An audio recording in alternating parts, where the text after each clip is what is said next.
Yo, what's up, y'all? So I've been having a lot of DMs on Instagram from people, catching me at shows or, whatever, just, digging my videos on Instagram. But I have people asking me stuff about like beats and making beats and my process on making beats. As much as I enjoy having those conversations and stuff, I thought I should just make a video about it because, it just makes sense, just make one video.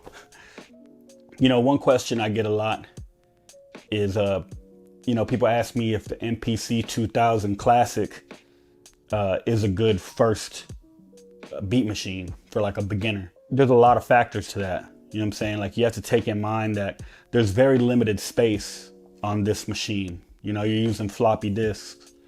But of course, there's upgrades for this machine. That's not something you should be thinking about whenever you're first getting into making beats. That shouldn't be a priority. Like, oh, I got this machine, now I gotta get more memory and upgrade it and do it. Like, you shouldn't have to be dealing with that. If you're getting into beats, you need to get something affordable that can hold a lot of storage so you can have a lot of room to like figure out what you're doing and how you're doing things. In a time like now, well, let me tell you this. When I was younger and I was getting into making beats, I was like 15 or 16, and the first thing I used ever to make beats was FL Studio.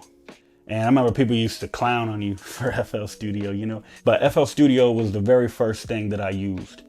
And I was just throwing loops in there and throwing drums over them. It was very simple like that, using my keyboard as a MIDI controller. You know what I mean? You can get busy making beats with anything. Spend next to no money starting to make beats. There's like no excuses, And I've run into it with a lot of people, like they want to get like, oh man, I seen such and such with this gear, and oh man, like Ninth Wonder was with this gear and such used this gear, and they're like naming all these big heads, that use whatever they use. Like I get the feeling, because you aspire to be like some of these cats out there. So at the end of the day, it's about the love of making beats. So no matter how you start making beats, just start making beats. I can elaborate on that a lot more, but I'm gonna keep this video short, maybe make some more in the future. But yeah, man, just get to making beats. Just start making them, and fill up that hard drive, just keep making them and making them and making them. You can worry about all the fancy equipment later, like that's gonna happen either way. It's gonna happen. So yeah, make beats. Swell the Kid. Peace.